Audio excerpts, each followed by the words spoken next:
The dress was a work of art. Midnight blue silk that whispered against Chloe Adebayo's skin, catching the low evening light in subtle waves, like water under a moonless sky. She'd chosen it for herself, a small rebellion of texture and color in a closet that had grown increasingly filled with Landon's preferred palette of beige, cream, and silent conformity.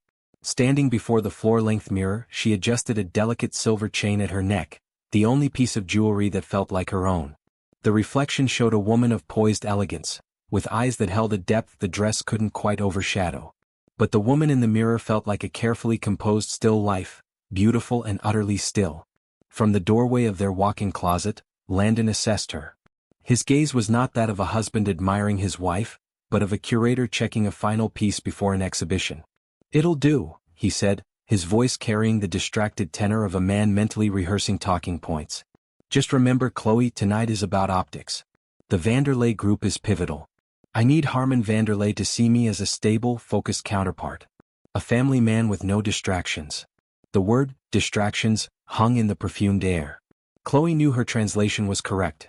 Don't talk too much, don't offer your opinion on architecture or design unless directly asked, and for heaven's sake, don't outshine him.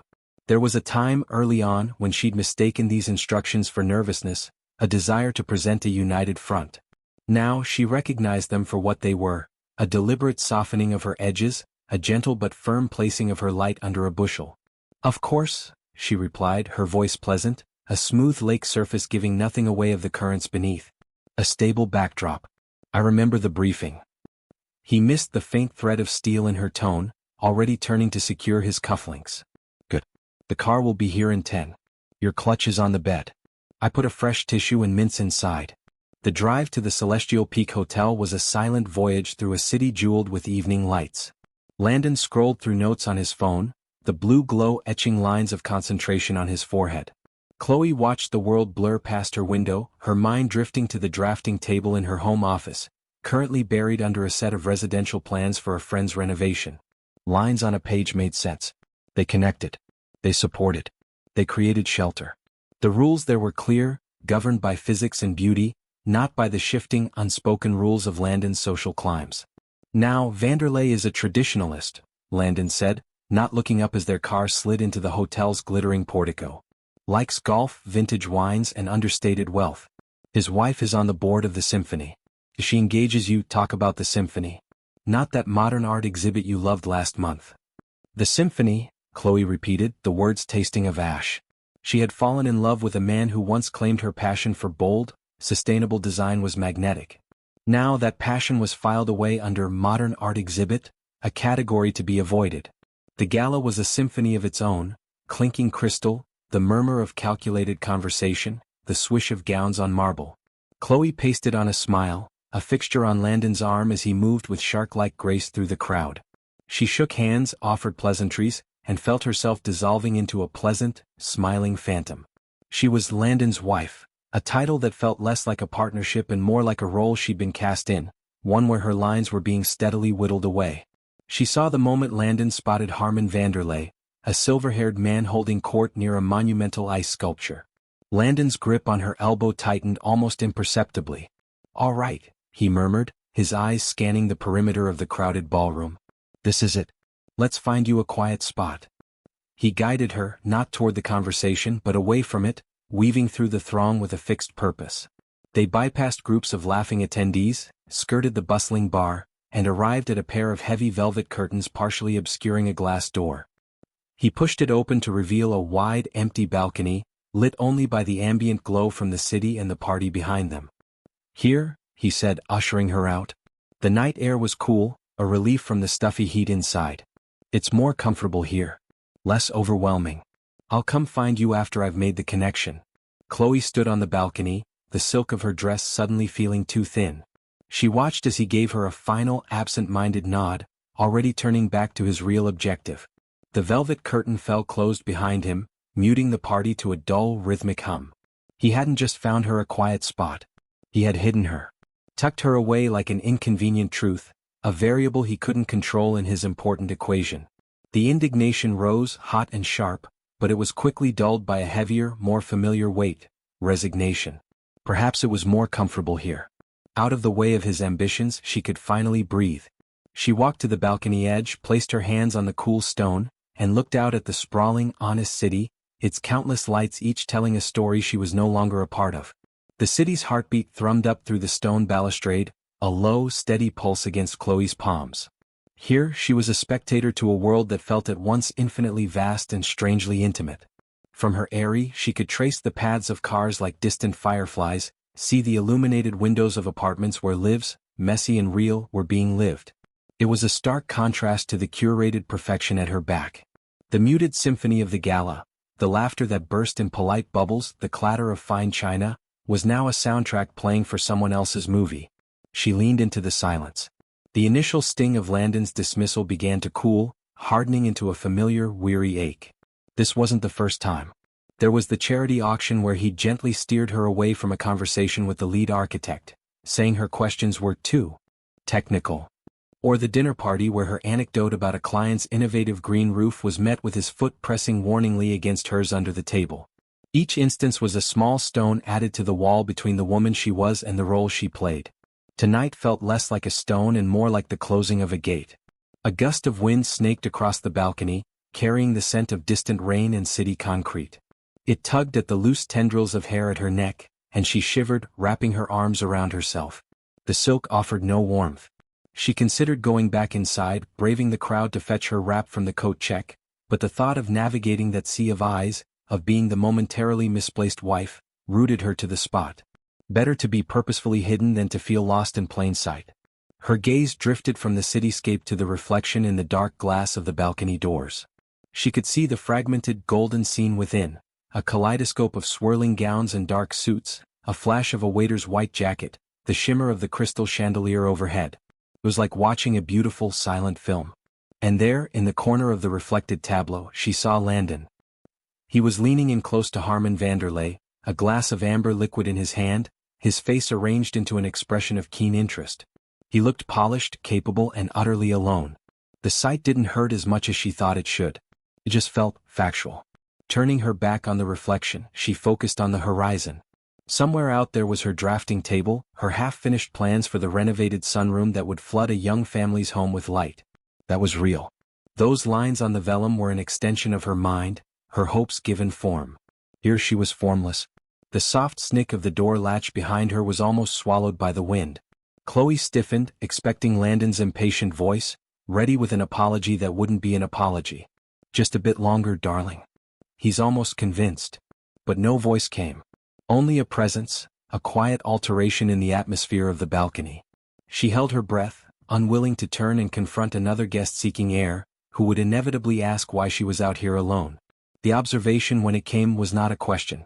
It was a statement, delivered in a calm, resonant baritone that seemed to blend with the night itself. He doesn't deserve to have you as his secret. The words pierced through her resignation with the precision of a laser. They held no mockery, no playful flirtation. They were simply an assessment, spoken with a quiet certainty that left no room for argument. Heat flooded Chloe's cheeks, a mix of shock and a raw, exposed vulnerability. She turned slowly. He stood a few paces away, near a potted ornamental olive tree, his figure silhouetted against the glow from the city. As her eyes adjusted, she took in the details, the impeccable, tailored lines of a dark suit that spoke of quiet authority rather than showmanship, the crisp white of his shirt contrasting with the warmth of his skin. His posture was relaxed but not casual, his hands in his pockets. But it was his face that held her. Sharp, intelligent features, eyes that even in the dim light seemed to miss nothing. He looked regretful, as if he'd spoken a truth he wished wasn't necessary. "I apologize," he said, taking a single step forward, his voice softening. "It was not my intention to eavesdrop or startle you. I am the host, Minjun Kim." He gave a slight, courteous nod. "I saw you earlier. The way you were escorted out here. It was efficient." He chose the word carefully. "And the look you wore just now watching the city, it was not the look of someone needing air. It was the look of someone seeking an escape." Chloe's heart hammered against her ribs. No one had seen her in years, not really. They saw the dress, the smile, the wife. This man, this stranger, had seen the moment the mask slipped. She should be offended, should retreat into chilly politeness. But the honesty in his voice disarmed her. It wasn't pity. It was recognition. "An escape implies there's somewhere to go," she found herself saying, her voice quieter than the wind. This is just intermission. A faint, understanding smile touched his lips. It transformed his face, making him seem younger, less like the formidable CEO she'd read about and more like a person. The longest intermissions often hold the key to the entire play, he mused. He glanced back toward the doors, where the shadow of a passing guest flickered. I should return to my duties. But I find I dislike the thought of leaving a valued guest exiled to the balcony.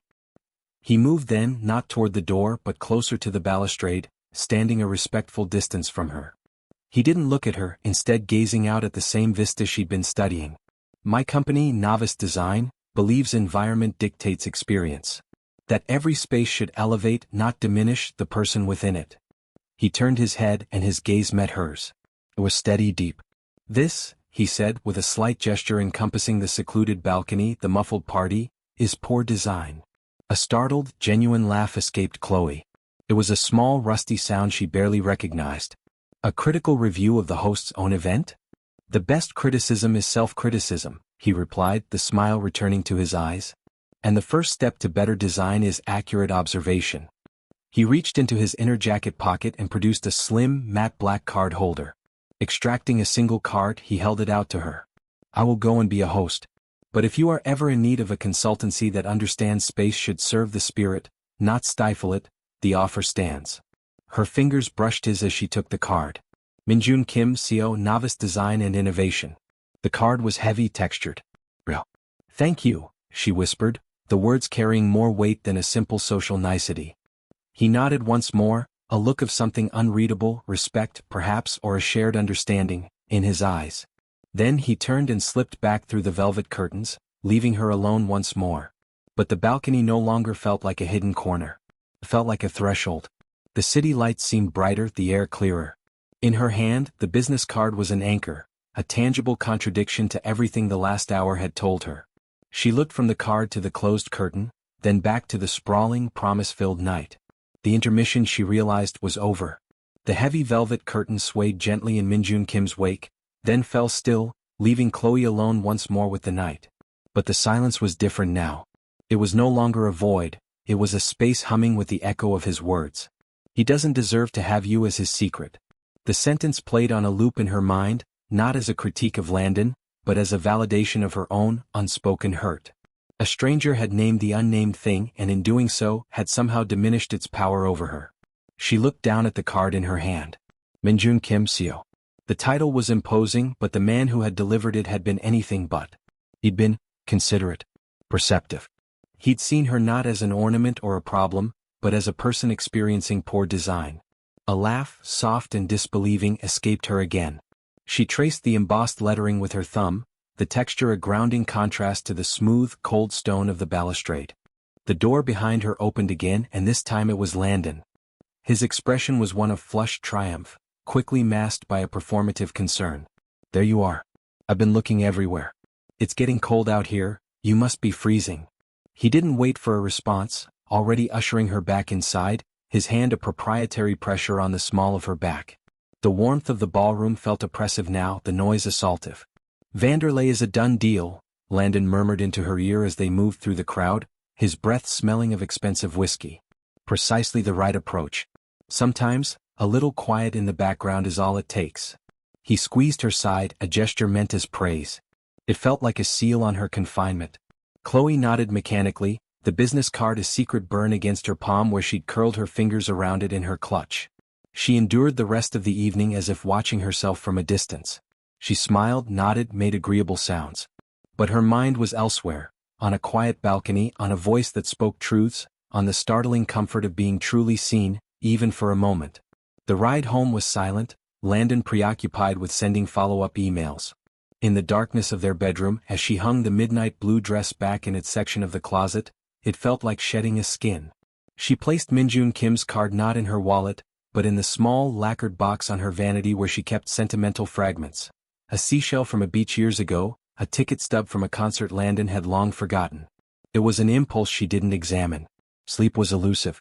The encounter replayed, a vivid splash of color on the gray canvas of her memory. Novice Design. The name tugged at something, a vague familiarity she couldn't place. The next morning, after Landon left for the office with a distracted peck on her cheek, She sat at her desk with a second cup of coffee and her laptop. A search for novice brought up a sleek, minimalist website. The projects were breathtaking, not just buildings but experiences. A library in Seoul that seemed to float within a forest. A community center in Lagos that used recycled materials to create a vibrant, breathing facade. The philosophy stated, "We design for the human in the space, not the space around the human." Her designer's heart gave a resonant thrum of agreement. Then she clicked on leadership. The professional headshot showed Minjun Kim, MJ. The site noted was his preferred shorthand, looking more severe than he had in the soft darkness. But the eyes were the same. Intelligent. Observant. She read his bio, accolades, education, a summer intensive at the prestigious, now-defunct Architectura workshop in Boston. 15 years ago. A jolt, sharp and electric, went through her. Boston. She had been there. A scholarship student, one of only 20 from around the globe.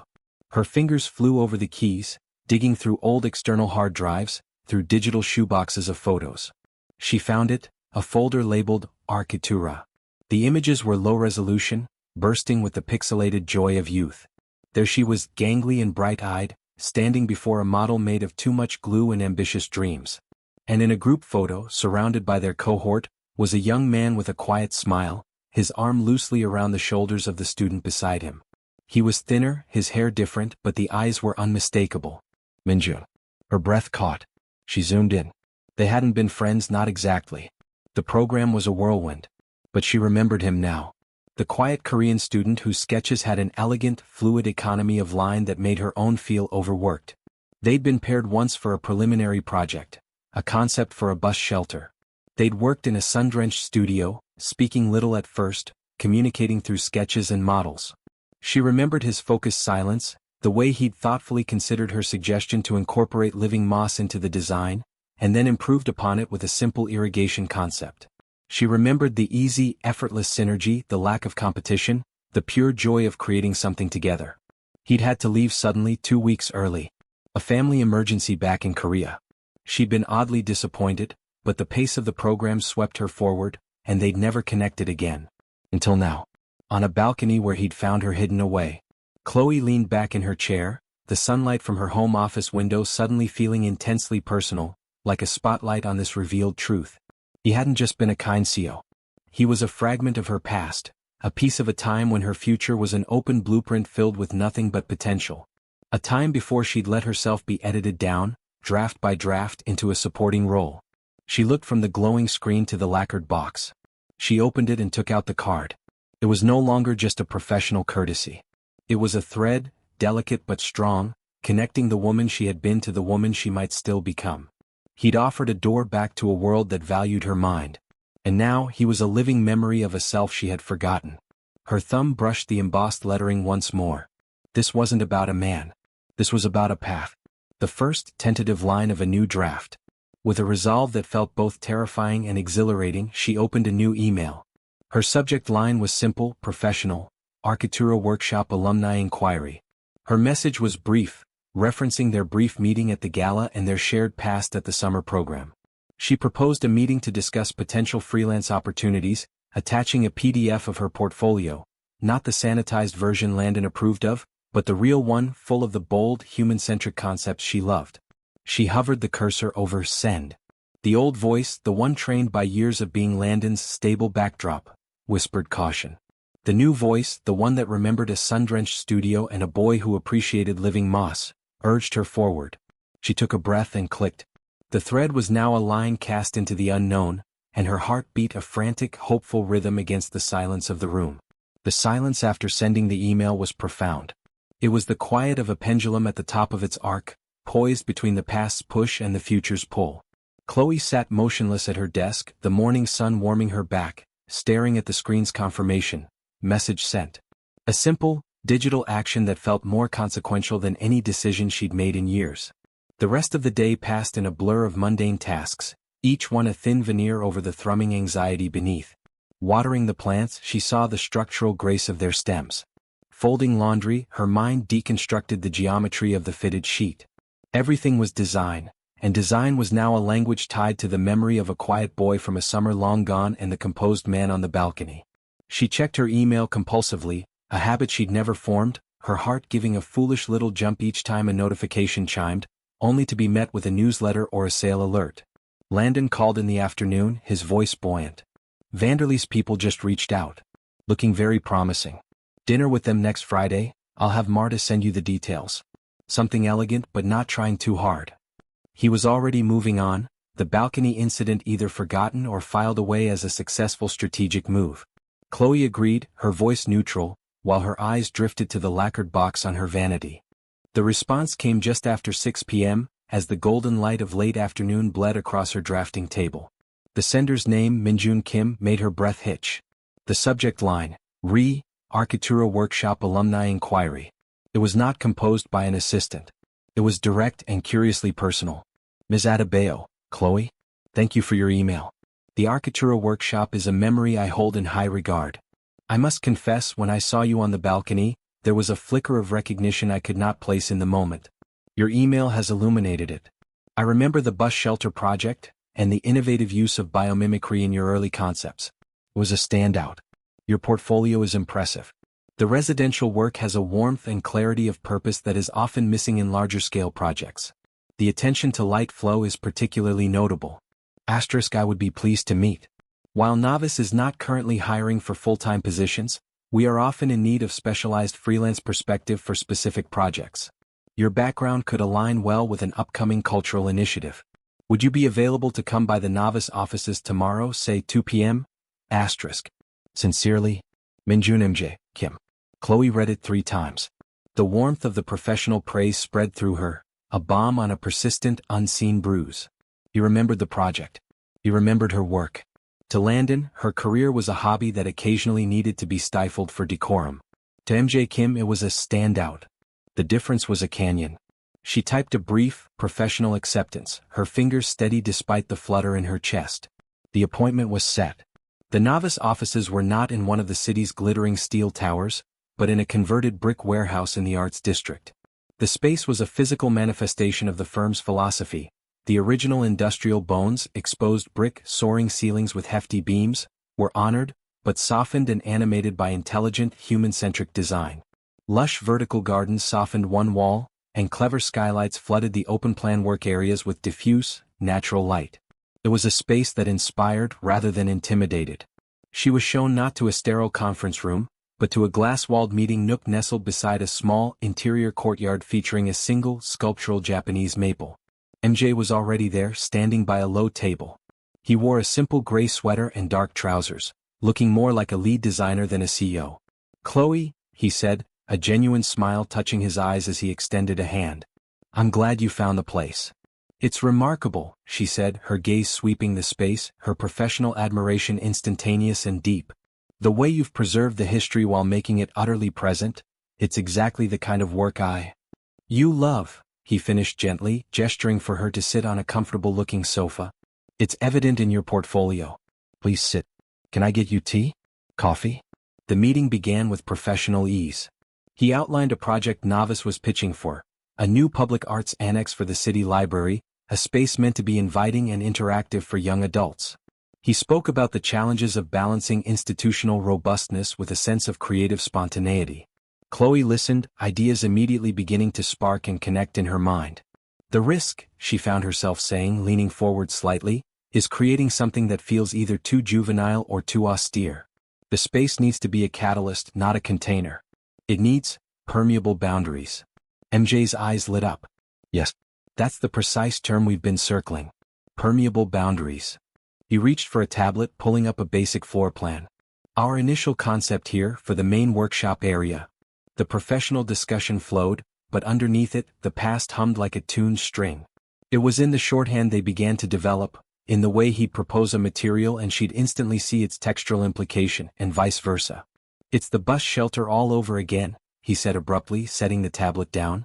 A faint, nostalgic amusement colored his tone. Do you remember? You were so determined to make it a habitat for something other than just people. She laughed, the memory vivid. The moss. I was obsessed. And you figured out how to keep it alive with that simple drainage groove. You called it giving the structure a heartbeat, he recalled, his gaze steady on her. I've thought of that phrase often over the years. It's a good design principle. Chloe felt a warmth that had nothing to do with the sunlight streaming through the skylight. He hadn't just remembered her, he'd remembered her ideas. They had lingered in his mind as his elegant lines had lingered in hers. Why did you leave Architura so suddenly? The question left her before she could filter it, a piece of the past demanding closure. MJ's expression softened, a shadow of the old earnestness crossing his features. My father had a heart attack. It was a complicated time for the family business. I was needed back in Seoul immediately. There was no time for proper goodbyes. He paused, his finger tracing the grain of the wooden table. I always regretted that. There were people there, conversations I felt were left unfinished. Their eyes met, and the unspoken hovered in the air between them. The conversation they were having now felt like a continuation of one started 15 years ago in a sun-drenched studio. A conversation about design, about vision, about the quiet understanding between two people who speak the same creative language. The meeting shifted then, not away from business but into a deeper, more personal stratum of it. They spoke of influences, of failed concepts that taught more than successes, of the loneliness sometimes inherent in seeing the world as a series of spaces to be healed and improved. It was the most seen, the most known Chloe had felt in a decade.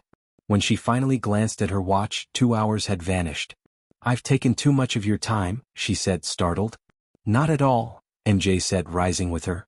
This was the most productive meeting I've had all week. The project. I would very much like you to come on board as a design consultant. If you're interested. Interest was a feeble word for the surge of purpose that filled her. I am. Very. He walked her to the sleek reception area. As she turned to say goodbye, he said, Welcome to the project, Chloe. It's good to be working with you again. The phrase again resonated through her all the way home. She hadn't just gained a client or a freelance gig. She had reclaimed a piece of her history and found it had grown, magnificently, into a possible future. The echo from the past was no longer a faint whisper. It was a clear, calling voice, and for the first time in years she was moving toward it. The freelance contract from Novice arrived via encrypted email the next morning. The terms were fair, more than generous, and included a clause about creative autonomy that made Chloe's throat tighten. It was a document that respected her as a practitioner. She signed it digitally, the click of the mouse feeling like the turn of a key. Landon, over dinner that evening, was initially dismissive. Freelance? Is that really the best use of your time? The money's negligible. When she mentioned it was for Novice, his eyebrows lifted. MJ Kim's firm? That's a solid name. Good for networking, I suppose. Just don't let it interfere with the Vanderlei dinner next week. Her work was framed as either a hobby or a tactical move for his network. She simply nodded, the signed contract a quiet shield in her heart.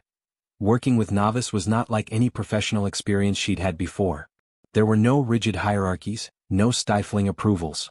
MJ had embedded her directly with the core project team, a vibrant, young group of architects and environmental designers who debated passionately over sustainable materials and ergonomic flow. Chloe, initially hesitant, found her voice returning. Her first contribution, a suggestion to use acoustically adaptive panels in the workshop space that could dampen sound when needed but also serve as display surfaces, was met not with interruption, but with intrigued silence, then a flurry of collaborative ideation. MJ was often present in the open-plan workspace, not as a looming overseer but as a first among equals. He listened more than he spoke, his interventions subtle. A pointed question, a sketch on the edge of a printout that would elegantly solve a spatial conflict. He and Chloe developed a silent dialect of glances and gestures. A furrow in her brow as she studied a floor plan would often be met minutes later with him placing a fresh cup of tea beside her elbow and a murmured, "The conflict is in the load-bearing column, not your layout. Look here." And he would be right. Their collaboration spilled beyond the designated workspace. They began sharing articles and links, a pioneering use of mycelium-based composites in Norway, a historical study of West African vernacular architecture that inspired modern airflow solutions. The messages started formal. Thought this might be relevant to the materials discussion. They evolved. This reminded me of your point about permeable boundaries.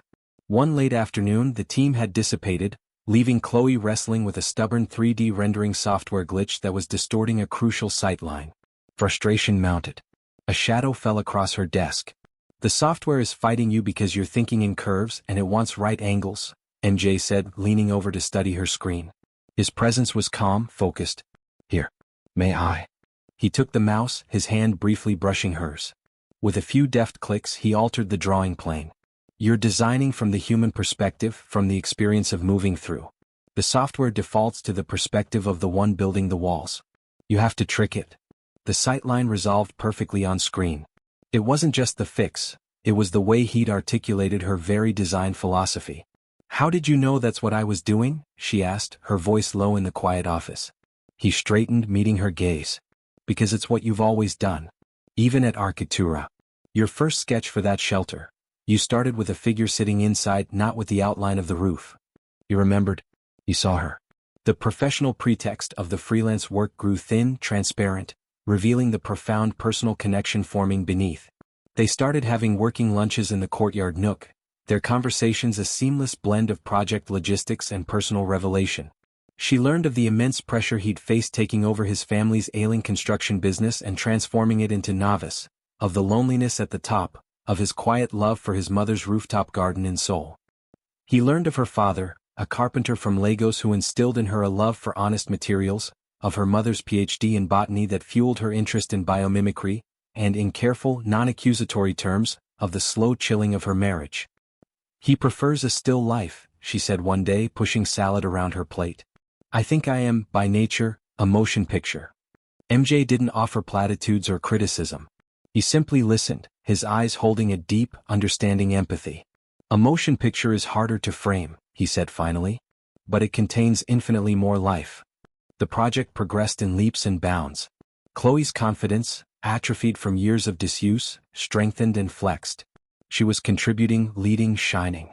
And MJ was there, not as a director but as a witness to her reawakening. Their shared language became so nuanced that in a meeting with fabricators, he would begin a sentence and she would finish it, articulating the technical detail he was reaching for. The team would smile, an unspoken acknowledgement of their unique synergy. One evening, as they were the last two left, reviewing fabric samples under the warm glow of a task light, a comfortable silence settled between them. It was filled not with absence but with a dense, peaceful understanding. Chloe felt, in these moments, a version of herself she thought was lost, valued, intellectually stimulated, and deeply peaceful. The pretext of the project had become the most real thing in her life. It was a world built not just of ideas and designs, but of mutual respect and a quiet, growing awe for the person each discovered the other to be. They were no longer echoes of a past summer, but a harmonious, resonant chord in the present, building something beautiful together, line by careful line. The Public Arts Annex project, codenamed The Nexus, became more than a commission, it became a shared heartbeat. For Chloe, the novice office transformed from a workplace into a sanctuary of expression. Her corner desk, littered with trace paper sketches and material swatches, was a territory of pure self, a stark contrast to the meticulously curated silence of her home office. The collaboration with MJ had settled into a rhythm so intuitive it felt like a form of shared thought. They could pass a sketchpad back and forth, each adding a line, a note, a correction, the design evolving in a silent, perfect dialogue. The team had come to rely on their combined brainpower, joking that the MJ-Chloe filter was the final, essential stage of any concept. The intimacy was in the details. The way he'd remember she took her tea with a specific drop of honey, and would have it waiting when she arrived, flustered, from a morning made complicated by Landon's last-minute demands. The way she'd noticed the slight tension in his shoulders after a difficult board call and would casually slide a particularly absurd, inspiring design article onto his screen. A theoretical underwater library, a bridge made of light, knowing it would make him smile and shift his perspective. One rainy Wednesday they found themselves alone in the materials library, a sensory haven of fabric, wood, stone, and composite samples. The brief called for a tactile, inviting entryway. Chloe was running her fingers over a sheet of textured, recycled glass that diffused light like morning fog. "This," she murmured, more to herself than to him. "It has a greeting in it." MJ was beside her, examining a sample of warm ash wood. He didn't look at the glass but at her face, illuminated by its soft glow. "Describe it," he said, his voice low. "It's firm but not cold. Complex but not confusing. It says, you can touch but you must also look deeper." She glanced at him, suddenly self-conscious. "That sounds absurd." "It sounds perfect," he said without a trace of condescension. He picked up the wood sample. "And this is the response. Warm, grounding, organic." A hand extended after the greeting. He held the wood next to the glass. The materials sang together. "See? A conversation." That was it. That was their entire relationship now. A continuous, unfolding conversation. It flowed from materials to music, discovering a shared love for the complex melodies of jazz fusion, to art, to the absurdities of life. They talked about everything except the one subject that loomed largest, the inevitable end of the project, and the unspoken thing growing between them that had no place in her current world. Landon existed as a distant, grating note in this new symphony. The Vanderlei dinner was a performance she endured, smiling as Landon held forth, gently squeezing her knee under the table when she ventured a mild opinion. That night, as she removed her earrings, she caught her reflection in the vanity mirror. She saw the woman from the gala, but the eyes were different. They held a secret, a source of light independent of the room she was in. The final design presentation for the Nexus was a triumph. The library board was captivated. Chloe presented the greeting and response entryway concept, her voice clear and passionate, and MJ watched her with a pride so profound it felt like a physical force in the room. After the applause, after the handshakes, the team descended into a buzzy, celebratory chaos, deciding to descend on a local tapas bar. The noise and press of bodies in the bar, however, were suddenly overwhelming to Chloe. The intensity of the day, the vulnerability of presenting her heart's work, the sheer weight of MJ's gaze, left her feeling overexposed. She slipped away from the group who were too engrossed in toasting to notice, and found a sliver of quiet on the small heated patio at the back. She leaned against the brick wall, letting the cool night air calm her racing heart. The success was dizzying, but it was bittersweet. It felt like a pinnacle and what comes after a pinnacle. The door opened, cutting off the wedge of noise and laughter. MJ stepped out, holding 2 glasses of water. He'd removed his suit jacket, his shirt sleeves rolled up. He didn't seem surprised to find her there. "Too much?" he asked, offering her a glass. "Just a lot," she admitted, taking it. Their fingers brushed. "A good lot." He nodded, leaning against the wall beside her, not too close but a solid, comforting presence. They stood in silence, listening to the distant city sounds. The celebration inside felt galaxies away. "Today," he began, his voice quiet in the dark. "You were incandescent. I have seen many presentations. That was not a presentation. That was a revelation of a world you'd built in your mind. It was an honor to witness it." His words washed over her, a balm more potent than any congratulation. He saw the work and he saw the her in the work. Tears, sudden and hot, pricked at her eyes. She blinked them back rapidly, turning her face away. "Chloe?"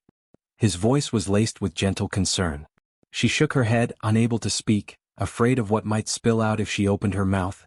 All the loneliness, the gratitude, the terrifying hope, the crushing guilt. Then she felt it. Not a touch, but a shift in the space between them. An offer. She turned her head back. In the dim amber light of the patio lamp, his eyes were soft, his arms slightly open. It was an invitation, not a demand. A question. The last of her resolve crumbled. She took a small, shaky step forward. And then she was there, stepping into the circle of his arms, her forehead coming to rest against the solid warmth of his shoulder. His arms came around her, one hand cupping the back of her head, the other a steady, safe pressure against her back. It was not a romantic embrace. It was a harbor. It was the first true shelter she'd felt in years. He held her as she trembled, not crying, but releasing a lifetime of held breath, of swallowed words, of folded-up dreams. He simply held her, his chin resting lightly on her hair, his own breath a slow, even rhythm against her. He held her as if she were the most precious, fragile and powerful thing he'd ever been entrusted with. They stood like that for long minutes, the world held at bay. In that silent, profound hug, everything was said. Her weariness, his understanding. Her strength, his unwavering support. Her breaking, his promise of a safe place to mend. When she finally stirred, he loosened his hold but didn't let go completely, his hands sliding to her shoulders. She looked up, her eyes clear now. He searched her face, his own etched with a tender solemnity. "Okay," he whispered. She nodded, a real, if wobbly, smile touching her lips. "Okay." He smiled back, a small, private thing that reached his eyes. He gave her shoulders a final, gentle squeeze before letting his hands drop. The connection remained, a tangible warmth in the cool air.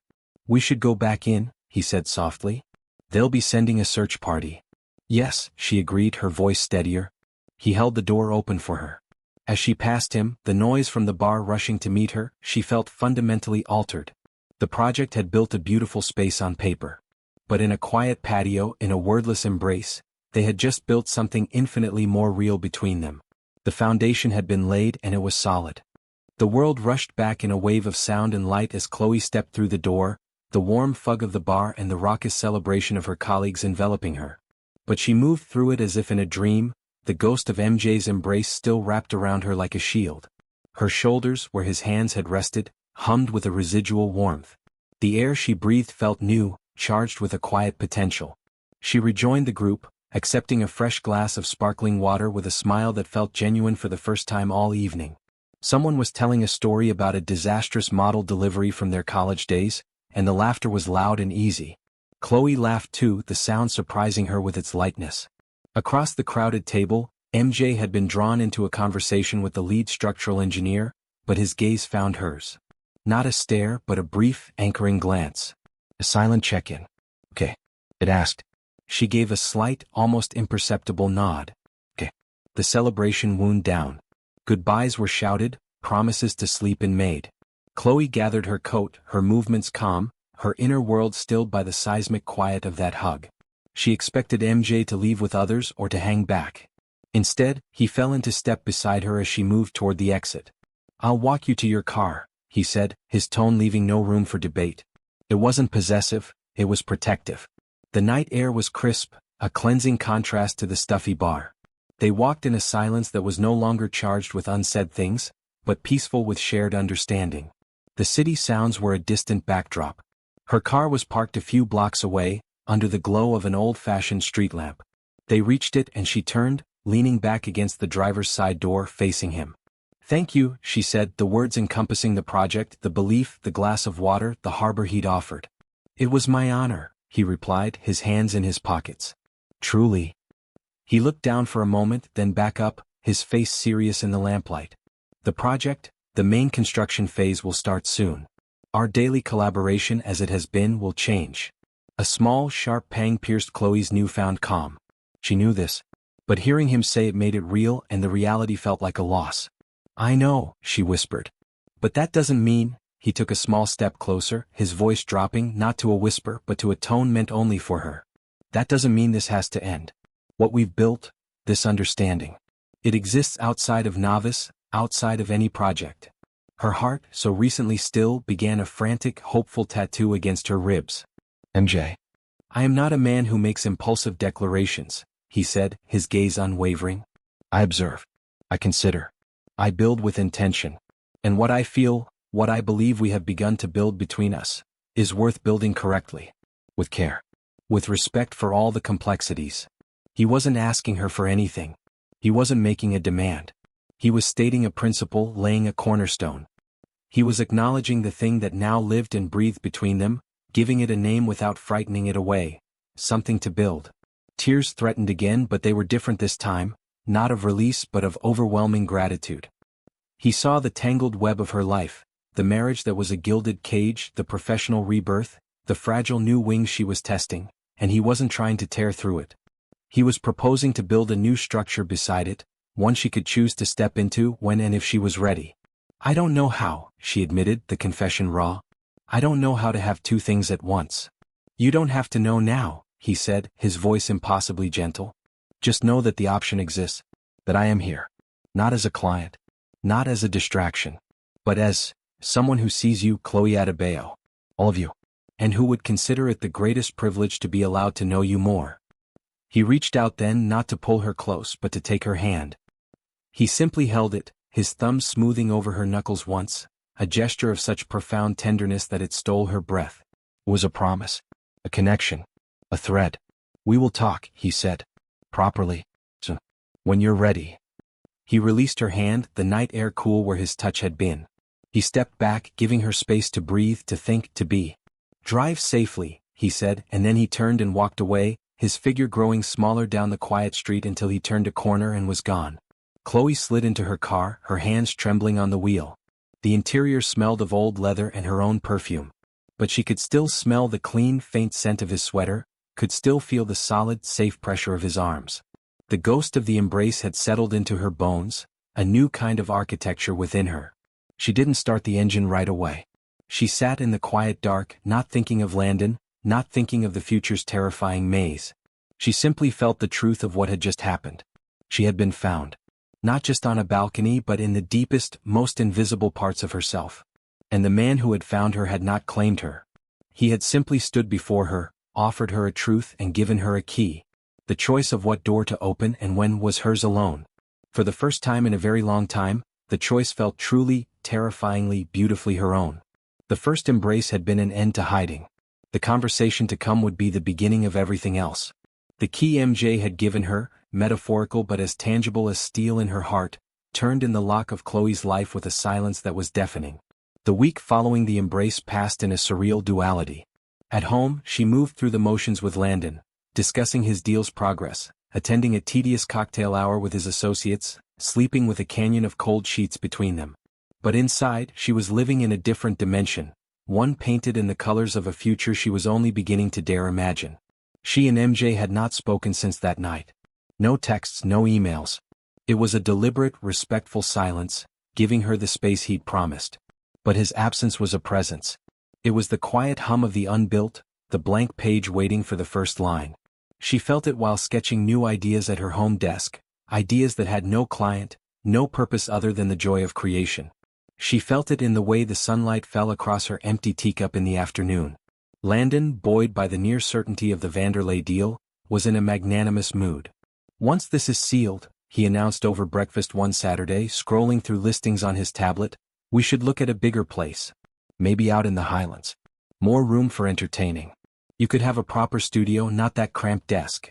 He said it as a gift, the ultimate reward for her patience.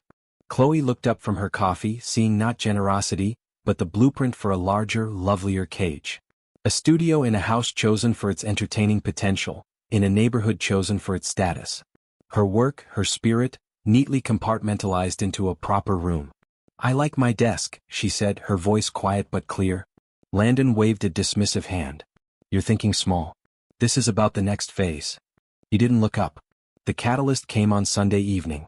Chloe was in the bath, seeking solace in steam and lavender, when her phone, left charging on the vanity, chimed with a single distinct notification.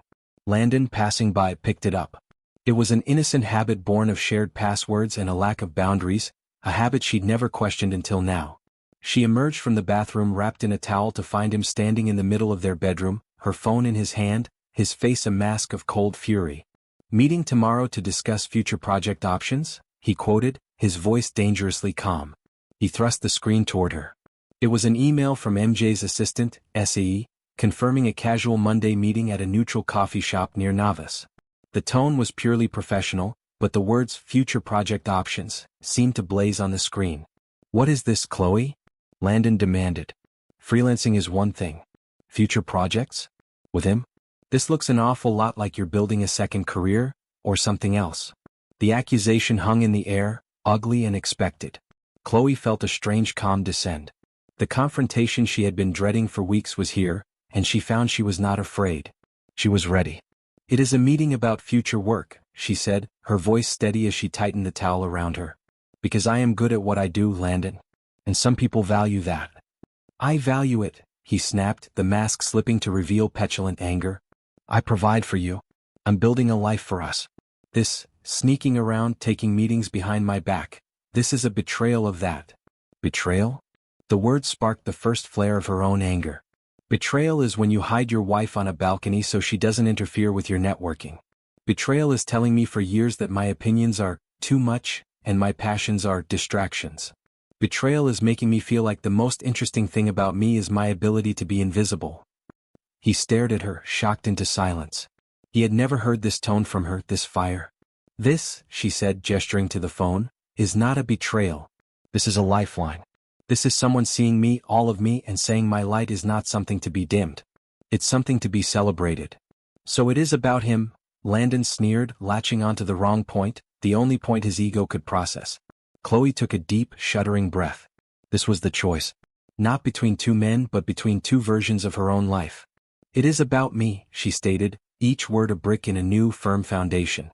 "For years I have been living in the shadows of your life. I am done. I am leaving the shadows."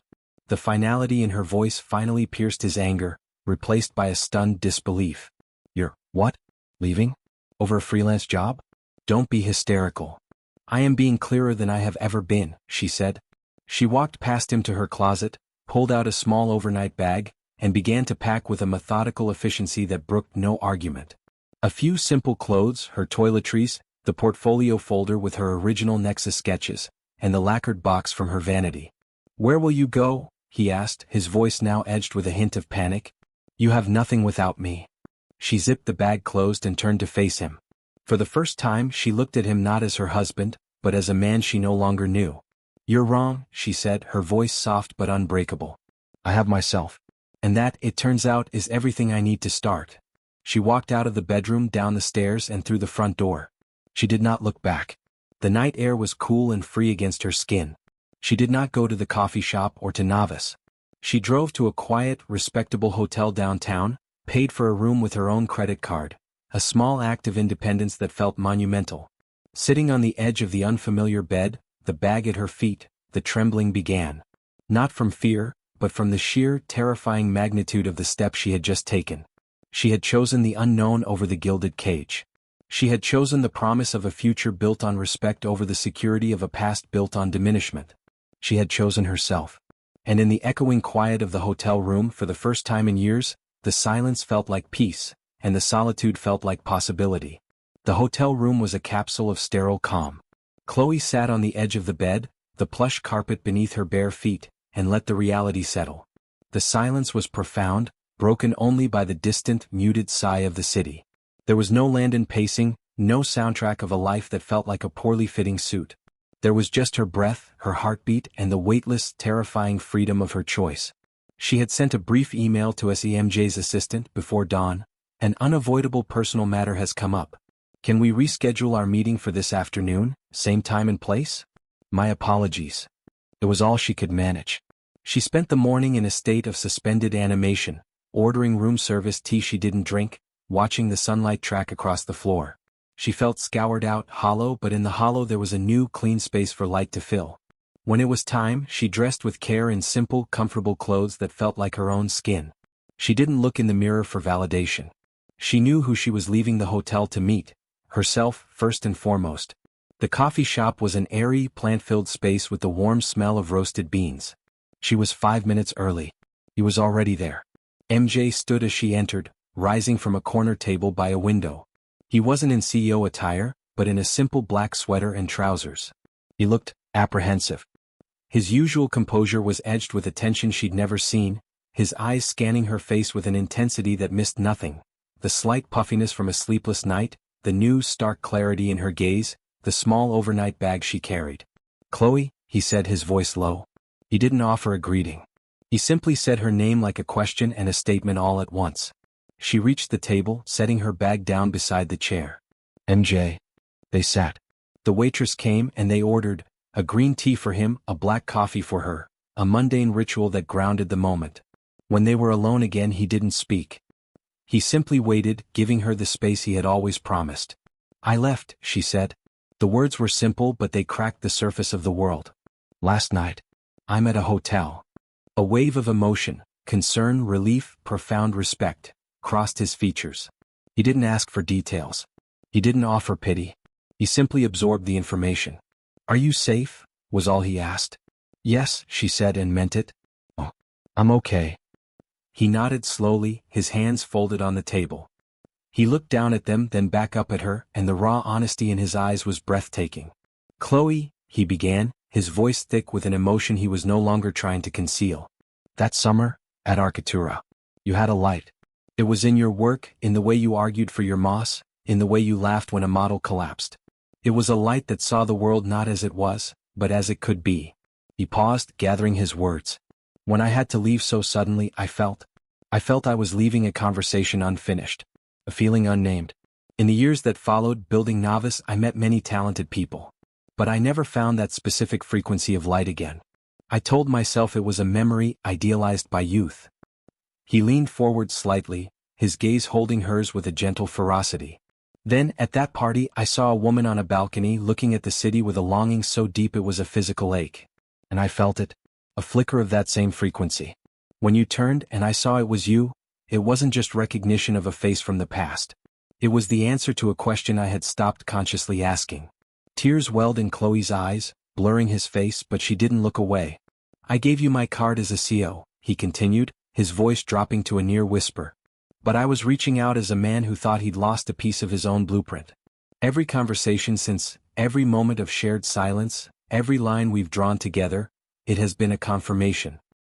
He reached across the table not to take her hand, but to lay his palm open, an offering. I didn't just find you on that balcony, Chloe.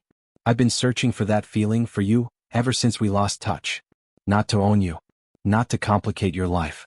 But to finally finish that conversation. To stand beside that light. However you need me to. For as long as you'll have me.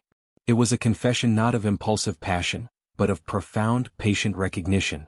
It was the story of a man who had built an empire but had kept a single empty space in its foundation, waiting for the one piece that was meant to fit. Chloe placed her hand in his. His fingers closed around hers, warm and sure. No storm, no drama. Just a connection settling into place with the quiet rightness of a keystone. I don't know what the future looks like, she said, her voice trembling with truth and hope. I only know I want to design it myself. And, she took a shaking breath. I would be honored to design it with someone who has been looking for my light as long as I've been trying to hide it. A smile, slow and radiant, broke across his face, transforming it completely. It was the smile of a man who had finally come home. He raised her hand, pressing his lips gently to her knuckles, a seal of a promise, a beginning. In a sun-drenched coffee shop, surrounded by the gentle murmur of strangers' lives, they sat holding hands. The search was over. The conversation, so long interrupted, could now begin in earnest. They had found each other not as escape but as destination. The coffee shop became their first neutral ground, a space where the tectonic plates of their lives began to shift and settle into a new, stable continent. There was no dramatic rush, no sweeping declarations that ignored the complicated topography of their realities. Instead, they built with the same careful intention they brought to their work. Chloe did not move from the hotel to MJ's world. She leased a bright, compact loft apartment in the Arts District, its large windows flooding the space with the kind of honest light she craved. The first piece of furniture she bought was a proper drafting table. The second was a comfortable chair for a guest. MJ helped her move the heavy pieces, their collaboration now literal and grounding. He brought her a housewarming gift, a single beautiful piece of that textured fog-like glass from the Nexus samples, now set into a simple frame. A reminder, he said, that you can be both strong and full of light. She filed for divorce. It was a process of quiet, civil untangling mediated by lawyers. Landon, faced with her unshakable calm, eventually retreated into a posture of bruised dignity. The final papers felt not like an ending, but like the removal of scaffolding from a structure that had long since stood on its own. Professionally, she flourished. Chloe Adebayo Design was born. Her first independent project was a renovation of a community arts center for teens, a project that sang with her philosophy of permeable boundaries and inviting warmth. MJ was her fiercest advocate and most insightful critic, but he never crossed the line into partner. He was, as he'd promised, the someone standing beside her light. They didn't hide. They simply were. Their time together was a tapestry of shared passions and comfortable quiet. They spent Sundays visiting architectural landmarks, debating spatial flow over picnic lunches. He taught her the delicate art of cultivating bonsai, a lesson in patience and form. She introduced him to the vibrant rhythms of Afrobeat, and they cooked together in her loft, the music and the sizzle of onions creating a symphony of uncomplicated joy. Intimacy grew slowly, a tender exploration built on a foundation of deep friendship and profound respect. It was in the way he'd tuck her hair behind her ear as she focused on a sketch, the way she'd rest her head on his shoulder as they watched the city lights bloom at dusk. It was safe. It was chosen. It was real. Months passed, then a year. The launch party for Chloe's studio was held in the very arts center she'd helped transform. The space was alive with her touch, warm, inviting, buzzing with creative energy. Clients, colleagues, and friends from her new life mingled under strings of gentle lights. From across the room, MJ watched her. She wore a dress the color of deep emerald, and she was radiant. Not with the polished sheen of the gala, but with the incandescent glow of a woman fully inhabiting her purpose. She was laughing with a group of young artists she'd mentored, her hands moving as she explained a concept. She was in her element and she was breathtaking. He made his way to her side, a quiet smile on his face as he waited for a break in the conversation. When she turned to him, her eyes held a universe of gratitude and love. "Thank you for all of this," she murmured, gesturing to the vibrant room. "You built this," he corrected softly, his hand finding the small of her back, a touch of pride and possession that felt earned, not claimed. "I just provided the occasional tool." As the party swirled around them, they slipped away, drawn to a small, renovated courtyard at the back of the center. A space she designed with a bubbling fountain and fragrant night-blooming jasmine. It was their own version of a balcony, but this time they faced it together. The cool night air was sweet with the jasmine's scent. Chloe let out a contented sigh, leaning back against him as his arms came around her waist. They looked not at the party inside, but at the small, perfect oasis they stood in, and the stars beginning to pierce the velvet sky above. "It's a good design," MJ whispered into her hair, his voice rich with emotion. "What is?" she asked, lacing her fingers with his over her stomach. "This," he said, and she knew he didn't mean the courtyard. He meant the life they had built, piece by careful piece. The trust, the friendship, the quiet love that had grown in the fertile ground of mutual respect. It was a structure with a strong foundation and room for infinite, beautiful expansion. She turned in his arms, looking up at his face, so familiar and so beloved. "The best one yet," she agreed.